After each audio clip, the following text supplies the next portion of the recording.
최근 유병언 씨 측이 국내 주재 대사관에 해외 망명을 타진했지만 거절당한 것으로 확인이 됐습니다. 보통 종교적, 정치적 박해를 이유로 망명을 하는 경우도 있지만 유 씨는 해당되지 않았습니다.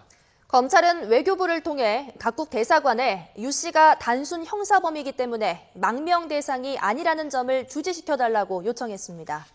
인천지검 특별수사팀의 취재기자 나가 있습니다. 권중희 기자. 네, 인천지방검찰청입니다. 네, 유병언 씨가 해외 망명을 시도했습니까? 그렇습니다. 검찰은 최근 한 익명의 인물이 국내에 있는 외국 대사관에 유병언 씨의 정치적 망명을 타진했지만 거절당했다고 밝혔습니다. 유 씨는 단순 형사범이지 정치적 망명 대상이 아니라는 이유에서입니다. 하지만 검찰은 망명 시도의 시점이 언젠지 또 구체적으로 어느 나라 대사관에 망명을 타진했는지는 밝히지 않았습니다. 검찰은 유 씨가 또 다른 해외 대사관에 망명을 타진할 가능성이 있는 만큼 외교부를 통해 각 나라 대사관에 유 씨가 망명 대상이 아니라는 점을 주지시켜달라고 요청을 해놓은 상태입니다. 그렇다면 누가 유 씨의 망명을 타진했는지는 확인이 되고 있습니까?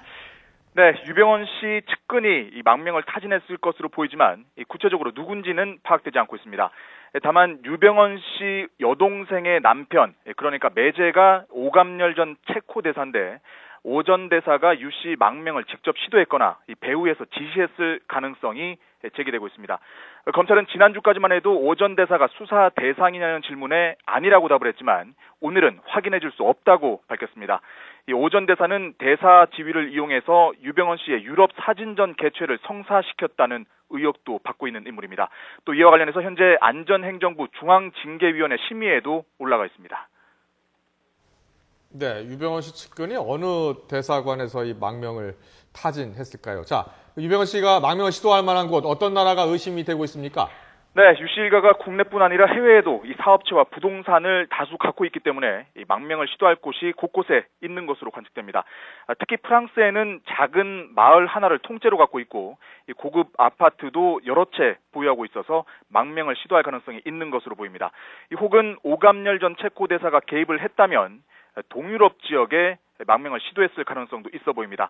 하지만 난민 지위에 관한 협약을 보면 인종, 국적, 종교적 이유로 탄압을 받은 경우 정치적 망명 대상이 될 수 있지만 유 씨의 경우는 1,000억 원대 횡령 배임 혐의를 받고 있는 단순 형사사범이기 때문에 정치적 망명 대상은 아닌 것으로 관측됩니다.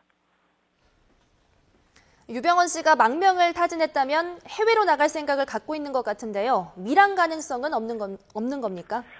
네, 검찰은 유병언 씨에 대한 수배령을 내리면서 이 해외 밀항 루트에 대한 철저한 차단에 들어갔다고 밝혔습니다. 최근까지도 유 씨 부자의 해외 밀항 가능성은 상정하지 않고 있다 이렇게 말하기도 했습니다.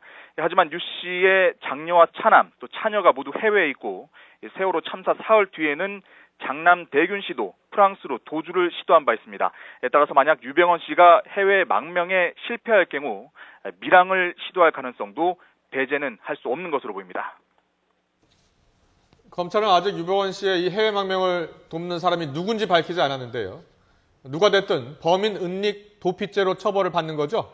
그렇습니다. 이 국내에서 유병언 씨의 도주를 돕는 것뿐만 아니라 이 해외 망명을 돕는 것도 이 범인 은닉 도피죄에 적용됩니다. 검찰은 국제법상 유병언 씨는 이 난민에 해당되지 않고 또 현재 구속영장이 발부된 도주범이기 때문에 망명을 빙자해서 유 씨의 도피를 도운 사람은 범인 도피죄에 명백히 해당된다고 밝혔습니다. 따라서 유 씨의 망명 시도를 도왔거나 도울 경우 엄격하게 사법 처리를 하겠다고 강조했습니다.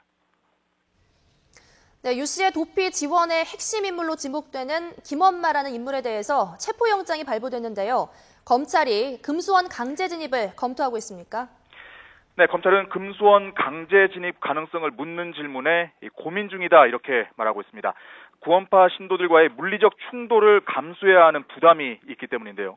현재 검찰의 금수원 재진입 가능성이 제기된 뒤로 구원파 신도들이 이 금수원에 다시 집결을 하고 있고 공공연하게 유병언 회장을 지키겠다며 결사항전을 외치고 있습니다. 하지만 유 씨 도주를 돕고 또 수사를 방해하고 있는 구원파 신도들을 검찰이 두고만 볼 수도 없는 상황입니다. 실제로 최근 검찰은 유병언 비호 세력을 엄단하겠다, 또 관용 없는 처벌을 하겠다고 연일 강조하고 있습니다. 따라서 구원파 신도들과의 물리적 충돌을 무릅쓰고라도 금수원 강제 진입을 감행할 거란 전망도 나오고 있습니다. 일부에서는 지방선거가 끝난 뒤 모레쯤을 이 강제 진입 시기로 관측하기도 하는데 아직 검찰의 방침은 정해지지 않은 것으로 보입니다. 네, 유병헌 씨 추적 상황 좀 알아보겠습니다. 검찰은 여전히 유 씨가 순천 일대에 있을 것으로 보고 수색 작업을 벌이고 있다고요? 그렇습니다. 검찰은 여전히 유병헌 씨가 순천에 있다고 거의 확신을 하는 모습입니다. 현재 추적이 장기화되고는 있지만 유 씨의 꼬리를 완전히 놓친 것이냐 이런 질문에는 그렇지 않다고 답을 하고 있습니다.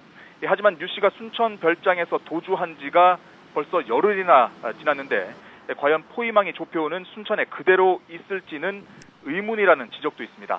특히 지난주에 유 씨 운전기사가 수배된 차를 타고 전주까지 갔다는 건 이 포위망이 뚫렸을 가능성도 충분히 있다는 것으로 해석이 되고 있습니다. 유 씨 추적이 장기화되면서 인력을 추가로 투입하고는 있지만 과연 조만간 이 검거에 성공할 수 있을지 장담할 수는 없는 상황입니다. 네, 또 검찰이 장남 백윤 씨 자택에서 미술품을 압수했다고요? 재산 동결 차원인가요? 그렇습니다. 이 세월호 참사의 피해 보상 책임을 묻기 위한 재산 동결 차원입니다. 이 검찰은 백윤 씨 집에서 고급 외제 승용차 넉 대를 압수한 데 이어서 미술품도 확보해서 인천지검에 가져왔습니다. 동양화와 서양화 등 그림 16점입니다. 액자 뒷면에 프랑스어로 작품명이 적힌 그림도 눈에 띄었습니다.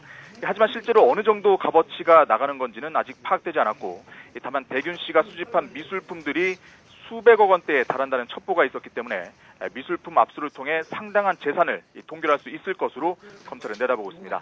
검찰은 우선 압수한 미술품들이 백윤 씨 소유인지 파악한 뒤에 본격적인 추징 절차에 들어갈 계획입니다. 지금까지 인천지검에서 YTN 권영입니다.